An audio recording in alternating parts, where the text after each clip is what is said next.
Assalamualaikum warahmatullahi wabarakatuh. Perkenalkan, nama saya Cipi Nur Pauji dengan NPM 212151019 dari KRSA, jurusan Pendidikan Matematika Universitas Siliwangi. Video ini dibuat untuk memenuhi salah satu tugas ujian akhir semester mata kuliah Multimedia Pembelajaran dengan dosen pengampu yaitu Bapak Satya Santika, Magister Pendidikan. Nah, di sini kita akan belajar mengenai operasi bilangan bulat dan pecahan. Nah, di sini kita akan membahas terlebih dahulu mengenai materi bilangan bulat. Nah, pada materi bilangan bulat ini mempunyai 4 pokok bahasan. Yang pertama ada pengertian bilangan bulat, yang kedua operasi bilangan bulat, yang ketiga sifat-sifat operasi hitung bilangan bulat, dan yang keempat yaitu pangkat dan akar pangkat bilangan bulat. Nah, selanjutnya yaitu mengenai pengertian bilangan bulat. Apa itu bilangan bulat? Nah, bilangan bulat itu terdiri atas bilangan bulat positif atau bilangan asli, kemudian ada bilangan 0, dan bilangan bulat negatif. Nah, bilangan bulat apabila digambarkan pada garis bilangan terlihat seperti gambar berikut. Nah, pada bilangan bulat tersebut terdapat bilangan 0 yaitu 0, kemudian ada bilangan bulat positif yaitu 1, 2, 3, 4, dan seterusnya. Kemudian ada bilangan bulat negatif, yaitu terdiri dari negatif 1, negatif 2, negatif 3, negatif 4, dan seterusnya. Nah, jadi bilangan bulat itu sendiri yaitu terdiri dari bilangan bulat positif, bilangan bulat negatif, dan bilangan 0. Nah, di dalam bilangan bulat termuat bilangan-bilangan yaitu seperti bilangan cacah, yaitu bilangan yang dimulai dari 0. Contohnya 0, 1, 2, 3, dan seterusnya. Kemudian ada bilangan asli, yaitu bilangan yang dimulai dari 1. Contohnya 1, 2, 3, 4, dan seterusnya. Kemudian ada bilangan genap. Nah, bilangan genap ini merupakan bilangan yang habis dibagi 2, yaitu contohnya seperti 2, 4, 6, 8, dan seterusnya. Kemudian ada bilangan ganjil. Nah, bilangan ganjil merupakan bilangan yang tidak habis dibagi 2 atau bersisa. Contoh bilangan ganjil tersebut yaitu seperti 1, 3, 5, 7, dan seterusnya. Nah, kemudian ada operasi bilangan bulat. Nah, yang pertama ada mengenai penjumlahan dan pengurangan. Nah, dalam penjumlahan dan pengurangan berlaku sifat A ditambah B sama dengan A ditambah B. Kemudian A dikurangi B sama dengan A ditambah negatif B. Negatif A ditambah negatif B sama dengan negatif dikali A ditambah B. Kemudian A dikurangi negatif B sama dengan A ditambah B. Nah, sebagai contoh, yaitu ada 4 ditambah 3 sama dengan 7. Nah, 4 tambah 3 sama dengan 7 ini, ibarat kita mempunyai 4 apel, kemudian diberi 3 apel, maka kita akan mempunyai 7 apel. Nah, contoh yang kedua ada 6 dikurangi 4. Maka berlaku 6 ditambah negatif 4 sama dengan 2. Kemudian ada negatif 3 ditambah negatif 2. Berlaku negatif dikali 3 ditambah 2, maka menghasilkan negatif 5. Dan ada 9 dikurangi negatif 5 sama dengan 9 ditambah 5 sama dengan 14. Nah, selanjutnya ada perkalian dan pembagian. Nah, perkalian ini merupakan penjumlahan secara berulang. Contoh perkalian ini seperti 3 dikali 5. Nah, maka 5-nya itu ada 3 kali. Ada 5 ditambah 5 ditambah 5. Maka 3 dikali 5 menghasilkan 15. Nah, pada perkalian berlaku sifat A dikali B sama dengan AB, A dikali negatif B sama dengan negatif AB, negatif A dikali B sama dengan negatif AB, kemudian ada negatif A dikali negatif B sama dengan positif AB. Nah, kemudian ada pembagian. Pembagian ini merupakan kebalikan atau inverse dari perkalian. Contoh pembagian ini yaitu contohnya seperti 30 dibagi 5, maka menjadi 30/5 sama dengan 6. Nah, maka dalam pembagian ini berlaku A dibagi B sama dengan A per B, kemudian A dibagi negatif B sama dengan negatif A per B, Negatif A dibagi B sama dengan negatif A per B, dan negatif A dibagi negatif B menghasilkan A per B atau positif A per B. Nah, kemudian ada sifat-sifat operasi hitung bilangan bulat. Nah, yang pertama ada sifat komunikatif, yaitu pertukaran. Pada sifat komunikatif, khususnya penjumlahan, maka berlaku A tambah B sama dengan B tambah A. Contohnya, 4 tambah 8 sama dengan 8 tambah 4. Kemudian pada perkalian, yaitu A dikali B sama dengan B dikali A. Contohnya, 4 dikali 8 sama dengan 8 dikali 4. Yang kedua, ada sifat asosiatif. Nah, sifat asosiatif ini merupakan sifat pengelompokan. Nah, sifat asosiatif pada penjumlahan yaitu berlaku A ditambah kurung buka B tambah C kurung tutup sama dengan kurung buka A tambah B kurung tutup tambah C. Nah, contohnya 4 ditambah kurung buka 5 ditambah 6 kurung tutup sama dengan kurung buka 4 ditambah 5 kurung tutup ditambah 6 menghasilkan 15. Kemudian pada perkalian berlaku A dikali kurung buka B dikali C kurung tutup sama dengan kurung buka A dikali B kurung tutup dikali C. Contohnya 4 dikali kurung buka 5 dikali 6 kurung tutup sama dengan kurung buka 4 dikali 5 kurung tutup dikali 6. Maka menghasilkan 120. Nah, kemudian yang ketiga ada sifat distributif, yaitu sifat penyebaran. Nah, pada operasi perkalian terhadap penjumlahan berlaku A dikali kurung buka B tambah C kurung tutup sama dengan kurung buka A dikali B kurung tutup ditambah kurung buka A dikali C kurung tutup. Nah, contoh yaitu 2 dikali kurung buka 3 ditambah 4 kurung tutup sama dengan 2 dikali 3 ditambah 2 dikali 4, maka menghasilkan 14. Nah, pada operasi perkalian terhadap pengurangan, berlaku A dikali B dikurangi C sama dengan A dikali B dikurangi A dikali C. Contoh, 5 dikali 7 dikurangi 6 sama dengan 5 dikali 7 dikurangi 5 dikali 6, maka menghasilkan 5. Jadi yang diutamain itu yang dikurung bukanya terlebih dahulu kemudian dikalikan. Nah, selanjutnya ada pangkat dan akar pangkat bilangan bulat. Nah, yang pertama ada kuadrat dan pangkat 3 bilangan bulat. Nah, kuadrat bilangan bulat atau pangkat 2 diperoleh dengan mengalihkan bilangan itu dengan bilangan itu sendiri, atau mengalihkan bilangan tersebut secara berulang sebanyak 2 kali. Contohnya, A kuadrat sama dengan A dikali A. Contohnya, 4 kuadrat sama dengan 4 dikali 4, maka hasilnya menghasilkan 16. Kemudian, negatif 9 kuadrat sama dengan negatif 9 dikali negatif 9, maka menghasilkan 81.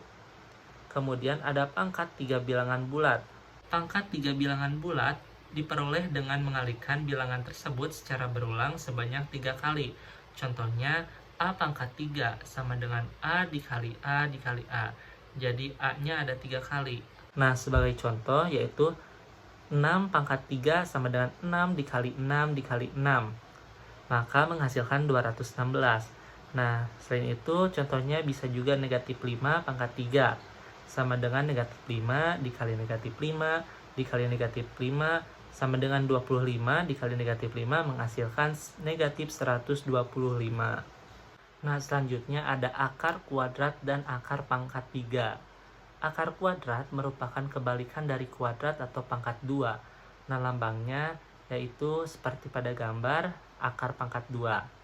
Contohnya, akar 49, yaitu plus minus 7, karena 7 kuadrat sama dengan 49, dan negatif 7 kuadrat juga menghasilkan 49. Jadi, akar 49 yaitu plus minus 7. Kemudian akar 121 yaitu plus minus 11, karena 11 kuadrat sama dengan 121 dan negatif 11 kuadrat juga sama dengan 121. Nah, untuk akar pangkat 3 ini merupakan kebalikan dari pangkat 3. Lambangnya yaitu seperti pada gambar ya, ada akar kemudian ada 3-nya. Kemudian contohnya yaitu akar pangkat 3 dari 27, yaitu 3. Karena 3 pangkat 3 sama dengan 27. Kemudian akar pangkat 3 dari 125 yaitu 5. Karena 5 pangkat 3 yaitu 125. Nah, untuk materi bilangan bulat mungkin cukup sekian. Selanjutnya kita akan membahas mengenai pecahan. Nah, dalam pecahan ini mempunyai 3 pokok bahasan. Yang pertama ada pengertian bilangan pecahan, yang kedua macam-macam bilangan pecahan, dan yang ketiga operasi hitung pada bilangan pecahan. Nah, untuk selanjutnya yaitu mengenai pengertian bilangan pecahan. Nah, bilangan pecahan terdiri dari pembilang dan penyebut. Contohnya A per B, A sebagai pembilang dan B sebagai penyebut. Kemudian untuk macam-macam bilangan pecahan, nah yang pertama ada pecahan biasa. Dalam pecahan biasa, pembilangnya lebih kecil dari penyebut. Contohnya A per B, maka A kurang dari B. Contoh, 3 per 5, kemudian ada 7 per 8, dan 9 per 11. Kemudian ada pecahan campuran, yaitu pembilangnya lebih besar dari penyebut. Contohnya A per B, maka A lebih besar dari B. Contoh, 7 per 5 sama dengan 1/2 per 5. Kemudian 9 per 8 sama dengan 1/1 per 8. Kemudian 20 per 11 sama dengan 1/9 per 11. Nah, kemudian yang ketiga ada pecahan desimal, yaitu pecahan yang dalam penulisannya menggunakan tanda koma. Contoh 0,5, 1,75. Kemudian ada pecahan persen, yaitu pecahan yang menggunakan lambang persen, yang berarti per 100. A persen berarti A per 100, begitu contohnya. Atau 5% berarti 5 per 100. Kemudian ada pecahan per mil, yaitu pecahan yang menggunakan lambang 0 per 00, yang berarti per 1000. A 0 per 00 atau A per mil, maka A per 1000. Nah, kemudian ada mengenai operasi hitung pada bilangan pecahan. Nah, yang pertama ada penjumlahan atau pengurangan. Contohnya A per C plus minus B per C sama dengan A plus minus B per C. Maka C tidak boleh sama dengan 0. Jika penyebut berbeda, samakan penyebutnya menjadi KPK dari bilangan tersebut.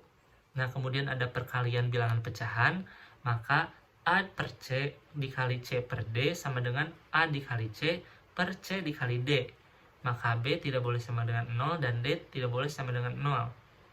Kemudian ada pembagian bilangan pecahan. Contohnya A per B dibagi C per D. Maka A per B dikali D per C sama dengan A dikali D per B dikali C. Maka B tidak boleh sama dengan 0, C tidak boleh sama dengan 0, dan D tidak boleh sama dengan 0. Nah, agar lebih paham lagi, kita langsung saja ke latihan soal. Nah, di sini ada latihan soal. Contohnya yang pertama, yaitu berapa hasil dari 4 2 per 5 dibagi 1 1 per 10 ditambah 1 1 per 7 dikali 7 per 9 adalah. Nah, di sini ada tipsnya. Jadi ingat ya, yang pertama ubah pecahan campuran menjadi pecahan biasa terlebih dahulu. Kemudian kerjakan pembagian dan perkalian terlebih dahulu. Nah, maka penyelesaiannya menjadi 4 2 per 5 dibagi 1 1 per 10 ditambah 1 1 per 7 dikali 7 per 9 sama dengan 2 2 per 5. Nah, jadi 4 2 per 5 ini dijadikan menjadi pecahan biasa terlebih dahulu. Maka menjadi 22 per 5. Kemudian 1 1 per 10 menjadi 11 per 10. Kemudian 1 1 per 7 menjadi 8 per 7. Maka 22 per 5 dibagi 11 per 10 ditambah 8 per 7 dikali 7 per 9. Maka menjadi 22 per 5 dikali 10 per 11 ditambah 8 per 7 dikali 7 per 9. Menghasilkan 2 dikali 2 ditambah 8 per 9. Nah, jadi 4 tambah 8 per 9, maka menghasilkan 48/9. Nah, untuk yang nomor 2 yaitu suhu permukaan di atas permukaan air laut di suatu tempat akan turun 1 derajat Celcius setiap ketinggian naik 85 meter. Diketahui suhu permukaan laut di tempat tersebut adalah 33 derajat Celcius. Suhu udara di tempat yang sama dengan ketinggian 3.400 meter di atas permukaan air laut adalah. Nah, di sini ada tipsnya juga, yaitu ingat. Yang pertama, cari penurunan suhu pada ketinggian 3.400. Kemudian setelah mencari penurunan suhu, cari juga selisih antara suhu permukaan laut dengan penurunan suhu. Nah, untuk penyelesaiannya yaitu pada ketinggian 3.400 meter, suhu akan turun sebesar 3.400/85 dikali 1 derajat Celcius, maka menghasilkan 40 derajat Celcius. Nah, jadi suhu pada ketinggian 3.400 meter adalah 33 derajat Celcius dikurangi 40 derajat Celcius, maka menghasilkan negatif 7 derajat Celcius. Jadi, suhu udara di tempat yang sama dengan ketinggian 3.400 meter di atas permukaan air laut ini adalah negatif 7 derajat Celcius. Nah, untuk yang nomor 3 yaitu aturan tata cara penilaian di sebuah lomba bidang studi adalah sebagai berikut. Nilai 3 untuk jawaban yang benar, nilai negatif 1 untuk jawaban yang salah, dan 0 untuk soal yang tidak dijawab.